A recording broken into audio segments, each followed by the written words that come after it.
What is good, guys? Your boy Geek is back with another reaction video. Today, we're checking out Top Pop Corner. He's got wrestlers who are obviously on steroids.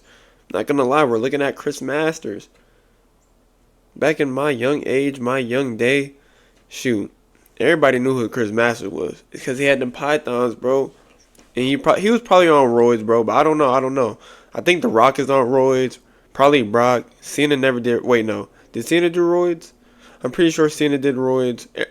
Basically, everybody back then did roids, man. But like, comment, sub. Let's get into it, bro. This is what Chris Masters looked like during his first run in WWE, and here's what he looked like 3 months later. I think we all know what was happening here. Triple H certainly knew. So, when are you gonna write a book? That's funny. You know, as a matter of fact, I was thinking about writing a book on nutrition. What are you gonna call it? How to lose 50 pounds in 4 weeks?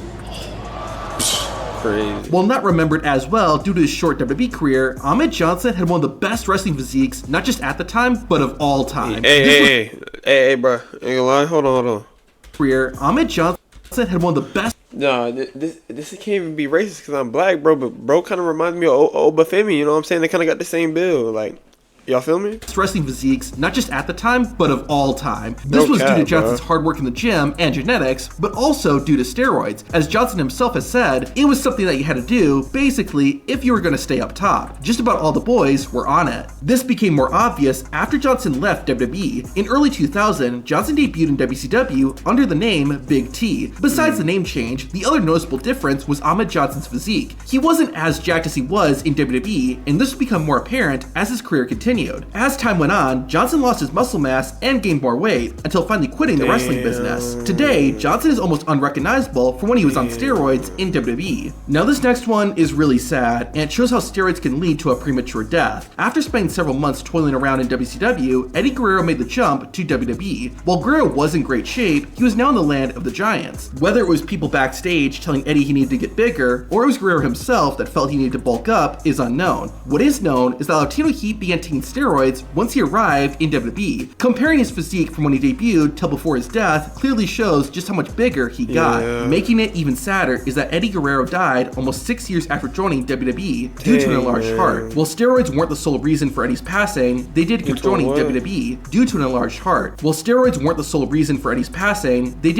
to it. While it's more common for male wrestlers to use steroids, it's not unheard of for female wrestlers to use them too. While she hasn't stated that she uses steroids, fans have speculated that Jordynne Grace uses performance enhancers. While she always had a bigger build, comparing her early days as a wrestler to what she looks like now is night and day. In addition to Grace's incredible transformation, fans have noticed something else about her that suggests she is on the juice. Happy 9-year anniversary to Triple Threat Wrestling Radio.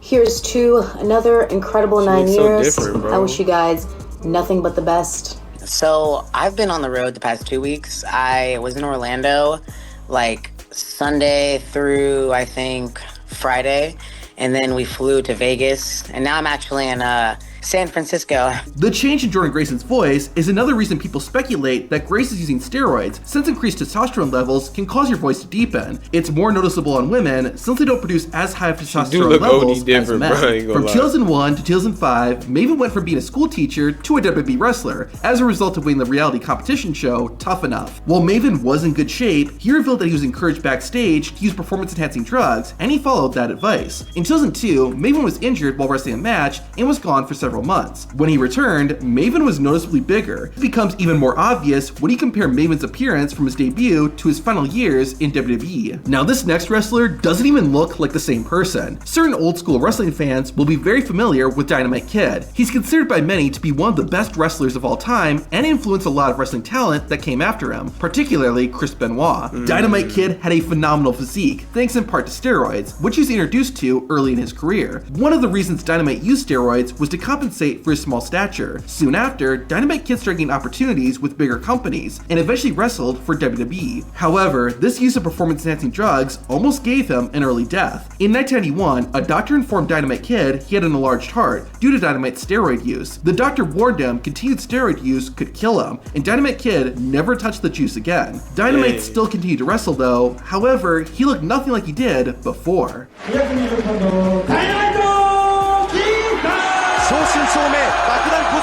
Now this wrestler has denied taking steroids, but he shows the signs of someone who is on the juice. The wrestler I'm talking about is Jinder Mahal. During Mahal's first run in WWE from 2011 to 2014, he was in good shape, but he wasn't anything special. That suddenly changed when he returned in 2016. The modern day Maharaja was completely shredded and had completely transformed his body. While Jinder no doubt worked hard to get his physique, fans have pointed out that Mahal may have used some gear. His enlarged breast tissue could have been a sign of gynecomastia, a side effect of steroid use. Additionally, fans notice acne and pimples on Jinder's body, which steroids can cause. Jinder Mahal's former 3MB tag team partner, Drew McIntyre, also underwent a phenomenal transformation. Like Jinder, Drew was in good shape during his first WWE run, but McIntyre bulked up a lot upon his return. This has led fans to speculate that the Scottish Warrior helped himself out by using steroids. But it's not just WWE wrestlers who have used steroids. The former chairman of WWE, Vince McMahon, has gotten in on the action too. During the steroid trial of 1994, Vince McMahon admitted to using steroids before they were made illegal in 1990. Despite McMahon's claims, fans still wondered if McMahon was on the juice. Here's a good example. In 1998, Vince McMahon competed in his first wrestling match. Then, a little less than a year later, at the 1989 Royal Rumble, the WWE chairman looked like this. Mr. McMahon became a McUnit. As mentioned, the enlarged breast tissue can be a side effect of steroid use, which fueled speculation McMahon was using performance-enhancing drugs to help give him that amazing body. This next transformation was so shocking that people thought this wrestler had actually died. It's no secret that back in the 1980s, the majority of WWE wrestlers were on steroids. While probably not the healthiest thing, this was legal until 1990, when the Anabolic Steroid Control Act was passed. However, WWE and Vince McMahon were still accused of distributing steroids to their wrestlers, which led to the previously mentioned steroid trial of 1994. One of the biggest targets in the steroid case was Hulk Hogan. Despite having an unreal physique, the Hulkster denied that he used steroids.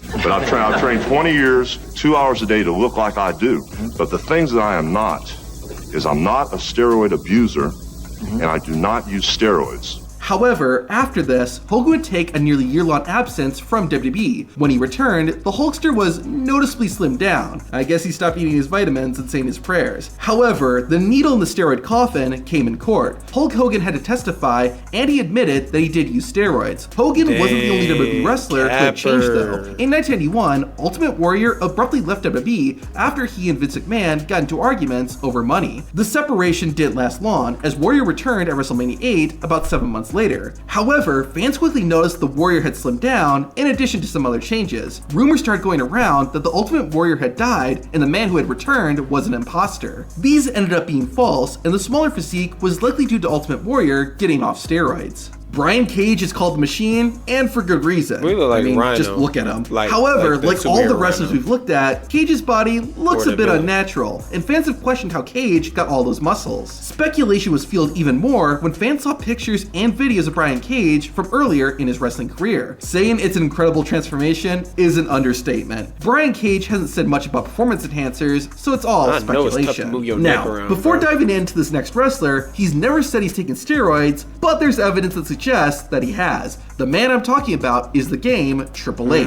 The King of Kane started bodybuilding at the age of 14, simply because he wanted to start looking like a wrestler. It definitely worked out for him, as Triple H's body was almost unmatched during the Attitude Era. However, questions about steroids quickly came up. Some evidence that Triple H could have been on the juice was seen live on TV. From late 2003 to mid 2004, Triple H noticeably had a less defined body. Around this time, Triple H had gotten married to Stephanie McMahon, and rumor has it that the two were trying to have a baby. Steroids affect a man's sperm production and fertility, so fans have speculated Triple H was off the gear, leading to a change in his body. A backstage story also suggests that the King of Kings was on something. According to reports, when Scott Steiner arrived in WWE, officials asked him to take a drug test. Steiner said he would, as long as Triple H did too. Mysteriously, Steiner didn't get asked to take any more drug tests. Speaking of Scott Steiner, Big Papa Pump has a massive scar on the side of his body. To find out how he got it, watch this.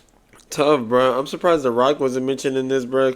Or I guess he got on with the roids after WWE because, bro, that dude is hella big. And I'm surprised they didn't say John Cena too, because I'm pretty sure in a Shannon Sharp interview, I'm gonna leave a like for the show though. They said, or he said he dabbled in that, but W Video Man, let me know if y'all got some wrestlers you think or that you know are on the juice.